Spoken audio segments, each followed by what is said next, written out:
Hello folks, this is Sula speaking. You're listening to another video for Teamfight Tactics. Well, it is the start of another set, the beginning of set 8, no longer on the public beta environment, but now released on the live client. Set 8 is called Monsters Attack, and we have a whole new set of champions and traits and augments to fool around with for this particular set. As I will typically do for the first video of a new set, I will do this video under the assumption that you are not familiar with Teamfight Tactics. Obviously, most people watching this video will be, but we'll just assume that if you're seeing this, you are new to the game, and we'll walk through the gameplay mechanics, talk a little bit about how Teamfight Tactics works, and get into some of the things that are new here in Set 8. Well, as an overview, Teamfight Tactics is a PvP game that runs on the League of Legends client.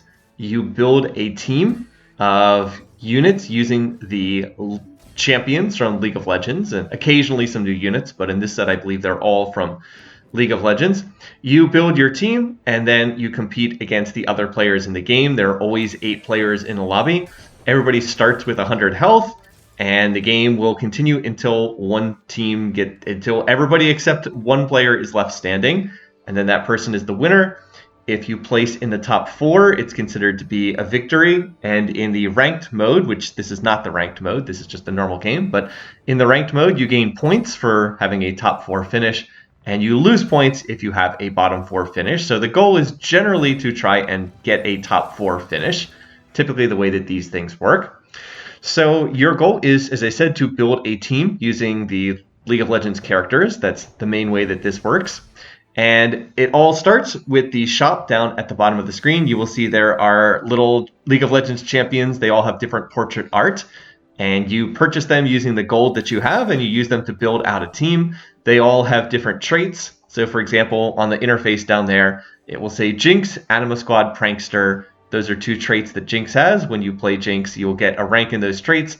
And if you get enough little champions with those traits, they are put into play. Different traits do different things. Some of them are offensive, some of them are defensive, some of them have utility-based functions. You know, you build your team, and then you compete against the other teams to see who has the strongest team, thus the name Teamfight Tactics. You also get this. Every 3 times throughout the game, you'll have a choice to select an augment, and they will do various different things. We have gotten a prismatic augment, which is the strongest version of the various augments. They come in gold, silver, and prismatic tiers. The one that I have picked gives me a very strong item. It's going to give me a black cleaver, which is an item you cannot normally get in the game. And this is very good at reducing armor and magic resistance on the enemy team. So I basically got like a super powered item. And then I'm going to get another one 10 rounds from now. And that's kind of what this particular ability does. All right, so other basic things in the game. It always starts with a carousel. You might have noticed at the beginning of the game, all of our little characters, I have a little penguin character, the Radiant Feather Knight. We all start with our little character who will go onto a carousel. We start by grabbing one champion who's holding an item. And then after that, you get 3 minion rounds, kind of form the basis of your team. And then the PvP rounds start. So this is the first one on stage 2-1. We will have 3 PvP rounds, then there'll be another carousel, then 2 more PvP rounds, followed by another minion round where you just fight some monster, and it'll usually drop some more items or drop some more gold. And then the pattern just repeats, and that goes over and over and over again until there's only one player left in the lobby. When you win rounds, you do not take damage. When you lose rounds, you do take damage. So I was able to win that round. It was actually very close, but I did win that round. And so I dealt 4 damage to the other player that I was up against. The way that the gameplay works, if it is a very close win, then you don't deal very much damage to the other player. So like that was a close, narrow battle. I only think I did 4 damage to the person who lost. If it is a very one-sided battle, you do a lot of damage to the other player. And as the game goes on, you take more damage from losing. Here on stage 2, you don't take that much damage when you lose, but if you get up to stage 5, stage 6, stage 7, the damage starts going up by a lot, and that's because the game does have to end, and so the gameplay figures that by the time you get to like stage 5, you more or less have your team built, and it's time to put up or shut up at that point. And so you'll take a lot of damage if you lose those rounds. So like I said, it's a way to get the game more or less over with when it gets when you get close to finishing up with it. All right, so as far as what I'm playing here, well, I have two traits in play. I have Gadgeteen and Ox Force. These are both new traits in this set, just to let you know what they do. Gadgeteen trait gives me one item at the start of every round, and that item will last for one round and then it disappears. So for example, I had an item called Giant Slayer, and then that goes away because it's the start of a new round. And now I'm going to get a Shroud of Stillness. This is an item that increased the mana cost of enemy units. And so now I will get this, and I'll be able to have it for one round, and then it goes away again. Gadgeteen tends to be strong in the early game, falls off towards the late game. Early on in the game, the advantage of having +1 item is pretty strong. But in the late game, there's a lot more items, and it's not nearly as strong. So, as I said, a bit more of an early game trait. I'm probably going to drop this as the game goes on. So look, I'm going to place this Shroud of Stillness, shoots out a little beam, and that means it's going to increase the mana cost of the ability of the units caught in that. So maybe I should back up and talk a little bit more about how that works. Every champion in this game has some kind of ability. They have a mana bar. You gain mana from attacking or from taking damage. One thing that's important to note, you both gain mana from attacking and also from getting hit. And when the mana bar fills up, the unit will use their ability, and then they'll start generating mana again until they can use their ability again. So that Shroud of Stillness item that I had delayed how long it would take for people on the enemy team to cast their abilities, more or less what that does. All right, so we are back to another carousel. Remember how I said we start with a carousel, then minion rounds, then 3 PvP rounds, and then another carousel. Note that the order in which we go in the carousel is based on how much health we have. So the people that have 88 and 90 health go first, then 92 and 94, and then now I will be third pick in this lobby. And I get the chance to pick whatever item I want. I am going to take a frontline item here. I'm going to take a vest, which is a tank item. And that's going to allow me to build a frontline item on Annie, who's my primary tank right now. So you can see that losing health can sometimes be advantageous in the sense that it lets you pick off the carousel first. Sometimes that can actually be quite powerful, getting the first pick of items off the carousel. And now I'm going to go ahead and level to level 5. And that will allow me to put in another unit so I can get another trait in play. So we talked about how units have these respective abilities. They fill up the mana bar by attacking or taking damage or by getting hit. We should also talk a little bit about how leveling works in this game. So you will see I am level 5 right now. You can only play as many units as you have your level available. So I'm level 5, that means I get to play 5 units. If I were level 6, I'd get to play a 6th unit. So obviously getting to a higher level is generally good because you get to play more units. Kind of basic. There is a difficult to get item that lets you increase the team size. This is the Tactician's Crown, but normally you can't get that item. It's kind of a super rare thing, but by and large, you will be able to play as many units as your level is. So that's kind of the first reason why you would like to increase your level. The next reason why you'd like to increase your level is it alters the shop odds of what units you get in the shop. So look at the bottom part of the interface down there. You will see the little champion portrait arts. I just purchased a Wukong. Now I have Ashe, Gangplank, Rammus, and Rel in my store. Well, those units come at different cost tiers. Right now I'm scouting other boards, but I'll go back to my board at some point. Yeah, there's a little cost next to each unit. So Ashe, 1 cost, Gangplank, 1 cost. Okay, this is pre-recorded footage, so I cannot adjust the camera as I'm recording this. But you can see then next to Rammus it says 3 costs, next to Rel it says 2 costs. So units do come at different cost tiers. The more expensive the units they are, generally speaking, the better they are. Units that are more expensive have higher base stats, like they start with more health, their abilities are more powerful, they deal more damage, they can tank more damage if they're frontliners, etc. You get the idea. Early game units tend to have kind of pedestrian ability, so I've been playing through Talon as kind of my main damage dealer right now. He jumps to an enemy unit and stabs them, and he deals magic damage. If he kills the unit, he heals. I mean, not bad, certainly for the early game, but some of the late game units have abilities that like hit the entire board. You have like AoE stuns, you have people that just output crazy high damage. You get the idea. The early game units are, more restrained, but you want to be moving into more expensive and higher tier units as the game goes on. It's kind of your path to success. What level you are also influences what units you can get in the store. As you might imagine, the 4 cost and 5 cost units, which are the most expensive units you can't really get at the beginning of the game, those percentages are displayed on the interface. They're right above Sivir's portrait right now. You can see the 45%, 33%, 20%, 2%, 0%. Those are the odds to find the units at each cost tier in the store. So 45% odds to find 1 cost units, 33% odds to find 2 cost units, etc., etc. I've actually gotten quite lucky. I found a Belveth in the store at 2% odds. That is a 4 cost unit, but I found the Belveth at 2% odds, so that's pretty nice. That is early to be finding this unit. So this is an opportunity to play this unit and get value out of hitting this unit earlier than you would normally expect to hit them. So this is the other reason why it's good to level, is leveling also increases your shop odds. You have a chance to get access to these more powerful units that you would not normally get access to. By the way, I'm continuing to make use of these gadgetine items. So I'm going to go ahead and level. Note that it costs 4 XP to level. You can trade, or 4 gold to level. You can trade 4 gold for 4 XP. And so that gives you the opportunity to level. And so now I'm going to level, and I'm going to play the Belveth on my team.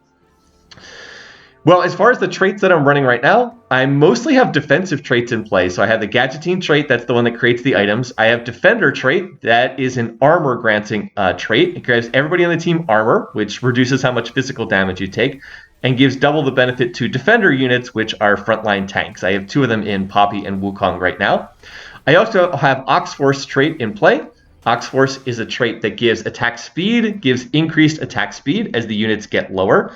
Also grants invulnerability for 1 second when the units hit 0 HP. I have Oxforce trait in play, largely because it's a big one for Annie. Annie becomes a very strong tank with the Oxforce trait in play. Also, of course, gives her a little attack speed, but that's not really the main reason why you run that with Annie. The other thing that I have is, you will see I have something called Threat. Well, we have another augment first. Let's get to the augment. So I have the opportunity to pull, get these different options. I'm looking at the different options. I don't really like any of them, so I was like, oh, Portable Forge. This is going to give me another Ornn artifact, and I'm going to take Anima Visage. This is another one of these super-powered items that gives you 4% health regen per second, so it's another tank item. And then I'm going to pull this, and I have the opportunity to get another trait ability, and so I'm going to take this Prankster, which is something that I'll come back to later. It's not actually going to do anything for me right now. Give someone the Prankster trait, but as I said, it's not going to do anything for me right now. The point I was trying to get to a minute ago is that I have put in Belveth, who is a threat, and this is one of the new things that has been added here in set 8. Threats are units that basically don't have traits. So most units always have like 2 or sometimes 3 traits. Like Annie has 3 traits. Annie has the Gadgetine trait, which we've been seeing. That's why I get that free item every round. She also gets the Oxforce trait, and then she also gets Spellslinger, which I do not have in play right now because you need 2 Spellslingers, and I don't have a second one on the team. So most units have 2 or 3 traits. But Belveth does not have traits. Belveth is a threat, and so these are the new units added in set 8. Threats are basically traitless units that are very good at doing one thing, and the idea is that they can be kind of splashed into different team compositions.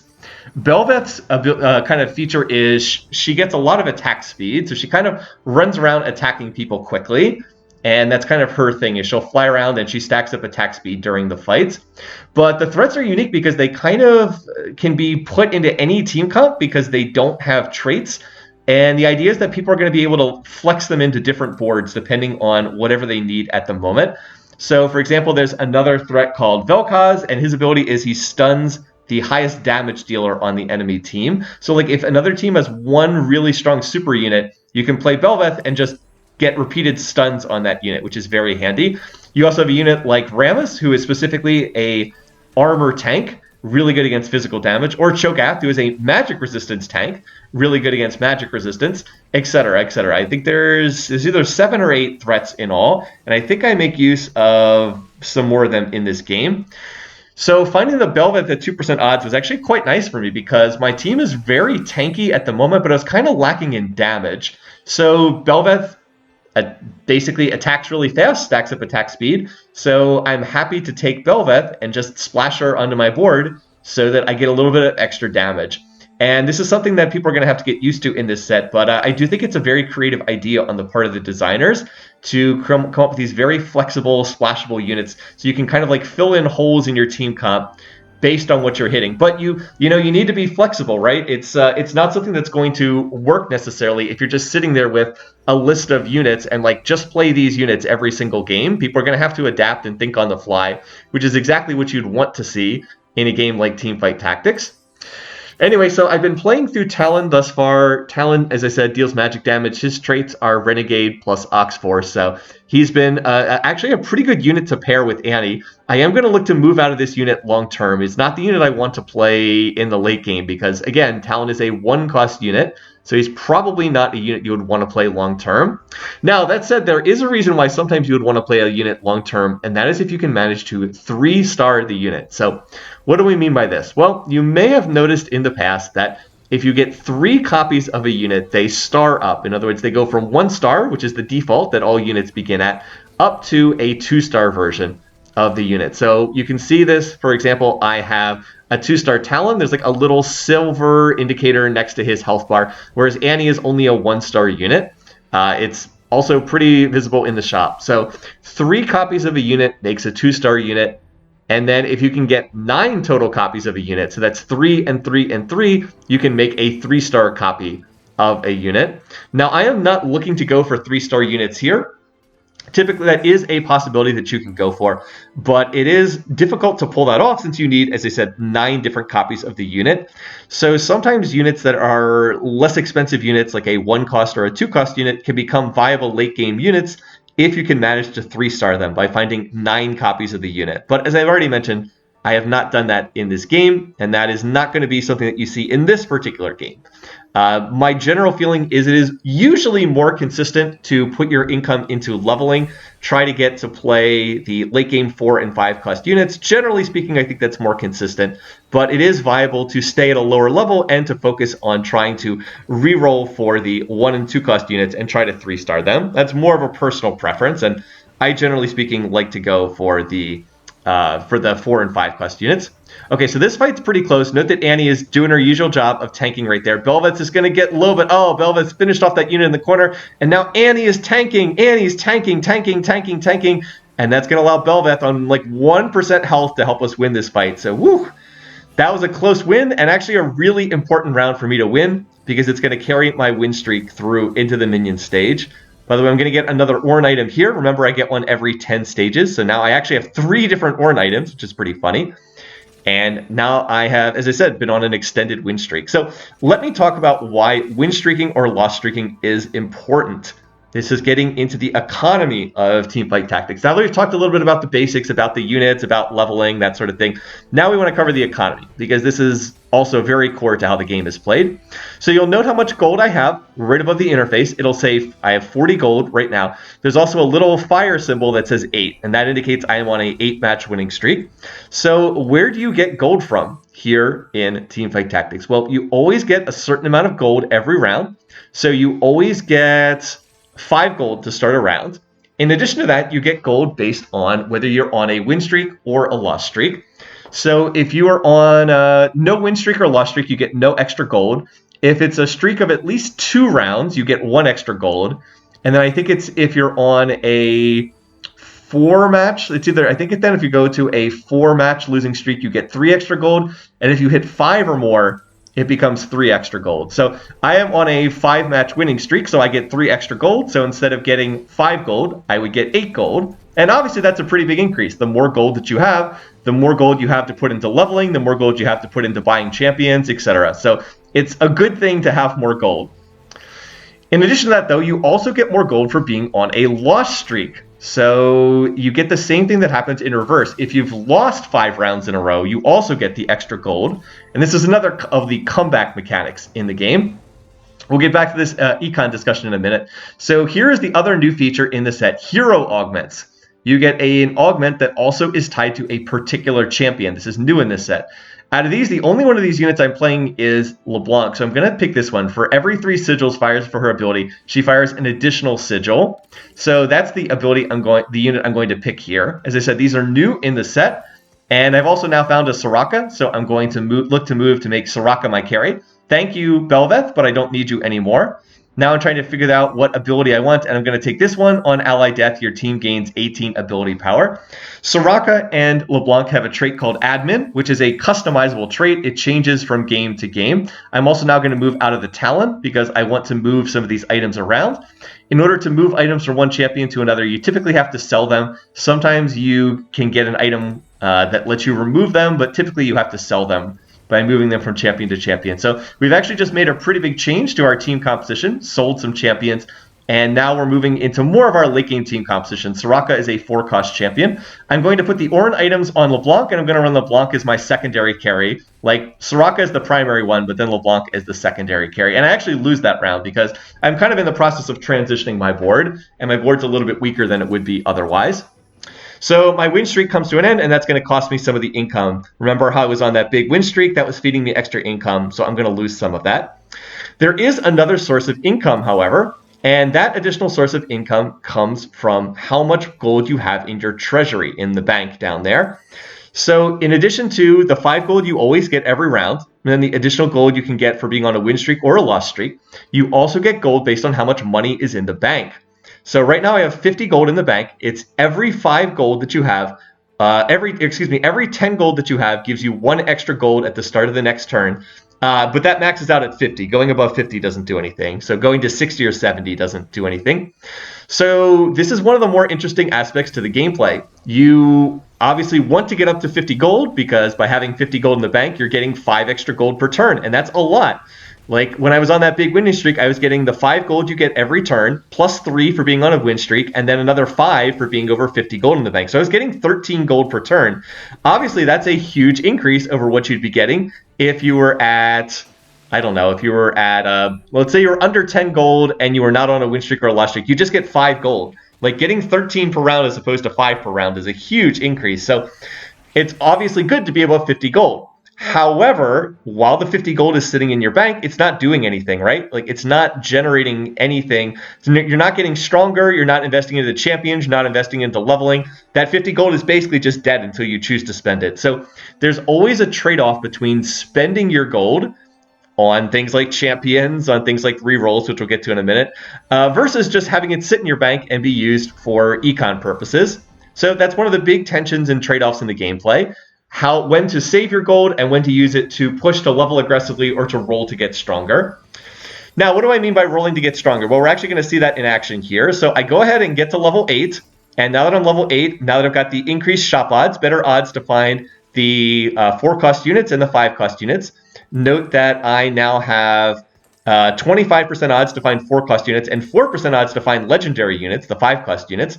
Now I'm going to take my money and use it to reroll. So on the left side of the interface, you can see buy XP costs 4 gold, but there's also refresh for 2 gold. So you can spend 4 gold to purchase 4 experience, but in addition to that, you can also spend 2 gold to refresh the shop. And it will function just like the beginning of a new round. You know, you just get like a new flop of champions, just like what you would have at the start of a round. And that will use the same shop odds that you see above the interface there. So this is obviously something that does not get you closer to, this is a way to spend gold that doesn't level you up, you know, it's just not going into champions. But, you know, when you're weak, let's say you're the player on 19 HP right now, your game's not going very well. I mean, just sitting on 50 gold in your bank is not going to do anything. You're about to die. So you need to spend that gold by re-rolling the shop in order to get stronger. And again, this is one of the big trade-offs in the gameplay is when do you spend gold to get stronger? When do you spend gold to level? When do you save it to econ? These are the kind of choices that you have to think about making as the game goes on. I am in the process of transitioning my board right now. So I've been switching over from the Annie frontline that I used in the early game into a mech frontline. And I'm also trying to make my board stronger. I have picked up another threat in the form of Zac. I just 2-starred the Zac. Zac is a unit that is basically just a tank. He doesn't have any traits because he's a threat, but he is a very tanky unit, so he's just going to provide a little bit more frontline. Then I have Soraka and LeBlanc as my damage dealers for the backlines. I also have this very tanky set that's standing up there on the front lines. And then I've got kind of Zac and Alistar behind them. And then the goal is that they're going to soak up damage so that Soraka and LeBlanc can actually kill things.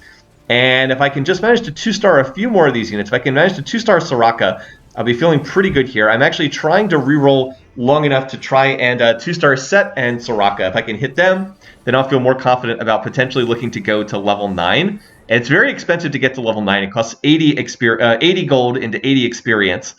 And it takes quite a while to get there, but you also have the best odds to find the legendary units, the 5-cost units. So it can be a good idea to get there. It's just one of those decisions you have to think about making in each game. So again, I'm hoping to find 2-star Soraka and 2-star Set. All right, well, those are kind of the main basics to playing the game. I am holding some extra LeBlancs on my bench because I have an outside chance of hitting LeBlanc 3-star. I already have 5 LeBlancs, so that is a possibility. Oh, look at this. I actually got a Soraka to drop from the minion round. That's really nice. Here is another feature here in the set. Now, as I went by that super fast because this is pre-recorded footage, but the minion rounds at the end of the game will drop an anvil, and that anvil is something that will give you a choice of a couple different components. So you have a choice of kind of like limited choice on what items you're going to pick up there. And I chose to take a belt because I wanted to get I wanted to make a Zarot portal, which is another frontline item. All right, and so right here, we're going to stop rolling because we managed to 2-star pretty much the entire board. We've 2-starred every unit except Leona. Leona's a 5-cost unit, and we're not likely to find her unless we can get to level 9. Remember, we still only have 4% odds to find the legendary units here at level 8. So if we get to level 9, those odds go up to 15%. So that's a huge jump. Have much better odds to find them if we level up. But now that we've 2-starred our whole board, we are quite strong right now. And I would anticipate that I should be able to beat most of these other boards. This is the very first day of the clients. I had been playing this on the public beta environment, so I already had some experience with the set. I already had a good sense of kind of how to put this team composition together. So I'm pretty happy with what I've got right now. Just to give you a little bit more sense of what I'm running here. Oh, by the way, one other thing I will mention before I talk more about my team. You always can look at what the other teams are building in Teamfight Tactics. This is not a game with hidden knowledge. You can always see what other people have on their boards. You also, on the interface, you'll probably have noticed that there are little, next to the portraits of the other teams, excuse me, next to the portraits of the other teams, there's 3 of them that have a little swords icon. Those are the teams that I can potentially hit next round. Most of the time, there are 3 different teams that you can potentially hit in the next round. And so it is a good idea to take the time to stop and look at what those other people are running on their boards. Positioning does matter in this game. And so sometimes you need to look to put your units in places where your big damage dealers are going to stay safe so that they don't get jumped on by, I would say assassins. Assassins are actually not in this set, but they're assassin-like units. But you want your big damage dealers not to get jumped on by the enemy team's threats, and you want your tanks in good position to soak up damage, that sort of thing. So that's also pretty important, and that's one of the reasons why you see me looking at these other boards. For example, the person who's on 82 health has the little fire symbol next to them, which indicates they're win streaking. They have an item on their frontline tank. They have a Rel tank in the front lines. That is a Zephyr item, and it will take whatever unit gets hit by it and put them in like a little tornado and take them out of the fight for the first 6 seconds of combat. So I don't want my Set, who's on the front lines, who's like my super tank, I don't want that unit to get Zephyred. So I'm trying to position a different unit to eat the Zephyr, so Set is not the one who gets hit. Did I manage to do that correctly? Yes. So Alistar tanks the Zephyr. Alistar goes up in the sky for 6 seconds, and now Set is not going to get Zephyred, and so he's there to stand there tanking damage. And it looks like Set's doing just fine. Because Set is super duper tanky with the build that I have right here. So again, just a little example there, but an example of how positioning can matter in these fights. I think I probably would have won that fight anyway because my board was stronger than theirs, but just a good example of why positioning can really matter in these fights. All right, well, we have another carousel here. Once again, it's the same pattern. Remember, we have in every stage, we have 3 PvP rounds followed by a carousel, followed by 2 more PvP rounds, and then a minion round after that. So I'm trying to figure out what to pick up here, and I was like, all right, I guess I'll take 1 more item for LeBlanc. This is an Archangel Staff. It's going to increase her ability power, so she'll do more damage on her casts as the fight goes on. It's kind of a scaling over time ability power item. And because my board is in good shape, now that I decided to go back to econing for a bit. I'm back to 50 gold. Now I'll start dumping my extra money into leveling. So I'm going to make the push to level 9. At level 9, I'll get to play another unit. I don't know what that unit's going to be yet. I'll figure out some unit to play. And then I'll try to 2-star Leona. and figure out what that last unit's going to be. As I said, it's going to depend in part on what I discover. Once again, I'm trying to dodge Zephyrs on the set. Did I manage to do that? All right, this wasn't one of the boards that had a Zephyr anyway. So far, Soraka and LeBlanc have been pretty safe there in the back lines. And then the combination of Zach and Set has just been so tanky that other teams just have not been able to get through my front line, like, at all. Like, not even a little bit. The reason for this is I'm kind of taking advantage of an unfair interaction here in terms of the items. Remember how I pulled that Anima Visage out of my second augment? I got the Anima Visage and I commented on it. It's kind of like a super powered tank item. Well, what it does is it gives some additional health, and it has the property of whatever unit's holding it. It's like that green chainmail kind of item. Whatever unit's holding that regenerates 4% of their max HP every second. So 4% of max HP every second.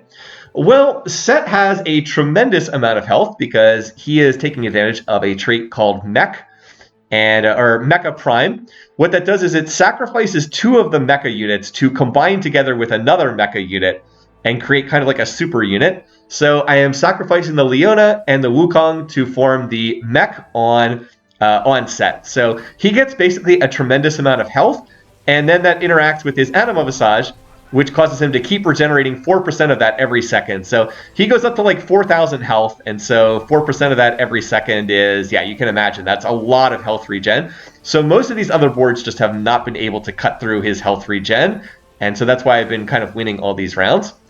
This board, though, looks like the strongest in the lobby other than me, and they actually were able to cut through, the Set regen. That's because that person had an augment that caused all their units to get super strong when they went down to 1 HP. So they basically got an extra life at 1 HP, and their units got much stronger. Now I've gotten my third Ornn item. I actually have 4 Ornn items in this game. 3 from my Prismatic Augment, 1 from my Gold Augment. I've gotten Infinity Force, which just gives a whole bunch of stats to the user. Very, very strong item. I don't actually have a good user for it right now, though. So as soon as I see this, I'm starting to think, wait a minute, I really should probably try to find a unit that can use this. And I was like, you know, Aphelios is a 5-cost unit. Aphelios has the Oxforce trait that could combine together with my Alistar potentially. So now I'm like, all right, I think I'd probably try to play Aphelios here just to make use of this Infinity Force. And then we can potentially look to pull another item for him as well. So anyway, I've gone to level 9. Now I'm going to roll, and I'm going to try to see what legendaries I can hit. I'm looking here. I'm really looking for Aphelios. I also want to pick up Tarkin. Oh, there we go. There's Aphelios. So there was the possibility to play Janna. She's a support unit that you can splash. Mordekaiser also would not have been a bad choice either. But I'm going to play the Aphelios, and I'm looking for more Aphelioses. I also have a couple of Tariks here, and I also was able to find another Leona, so that would be nice. And now I'm going to pull my Anvil, and then I'm going to look to find another item for Aphelios. I'm also up to 7 LeBlancs, by the way. So I was like, out of these items, a couple decent AD items here. I think I want the Hurricane. It's a little bit more attack speed on Aphelios. Aphelios is another new unit in this set. He has an ability we haven't seen before in any other sets. He has 3 different guns, and you can try to pick what you can actually change what the guns do. I have picked up the one that provides additional crowd control, and that's because Aphelios is not my main damage dealer. So I'm basically using him as another form of crowd control. But you can also pick, he has 3 guns. You can also pick one of the other ones that's more damage focused. All right, there we go. There is there's Leona 2-star. That's going to feed even more stats over to the Sec Met, the Sec Mecha unit. And now, because I was able to, now I decided that I would go ahead and sell the Zac. Zac has been great, but I wanted to get Prankster trait in. Prankster trait is pretty useful. Prankster trait causes the unit that gets focused to leave a little targeting dummy behind, kind of like an aggression drop. So I'm going to put that in the Echo there. By the way, I feel bad if I call him Tark. He looks like Tark because he's got the purple armor. But it's actually Echo. I will probably make that mistake 100 times during this set. But yeah, this is to get the Prankster trait in play. Also, this is the same board that beat me a couple rounds ago. Now that I've been able to go to level 9 and get some more of my level 9 units in, also with Aphelios providing some additional CC, my board is now looking a lot stronger. So I lost that round, but I was econing to level 9, so it's not surprising that I ended up losing that round. And this is going to make 2-star Taric, and that person got knocked out of the lobby anyway. It was actually a ghost round for me, but knocked out the other player in the lobby, knocked them out. When there's an odd number of players in the lobby, you can get a ghost round.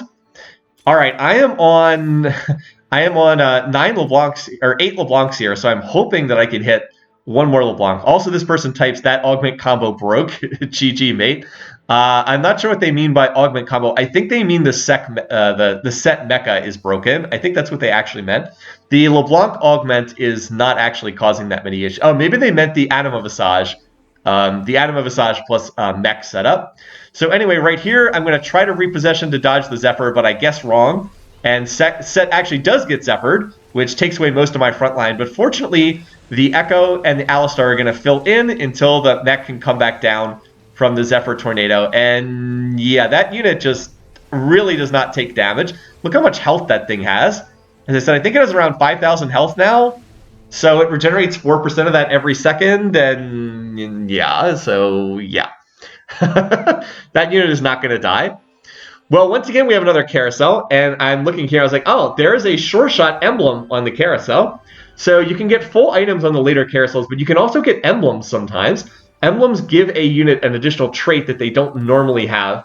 By the way, I also locked the store there because there was an Aphelios in the store, and I wanted to hit the Aphelios. So now I can give another unit the sure shot trait. I'd actually like to give it to LeBlanc, but she's already fully itemized. Units can only hold 3 items, in case you hadn't already guessed. So I'm just going to stuff this on Soraka. She's not an especially good user of it, but I didn't really have anyone else to put it on.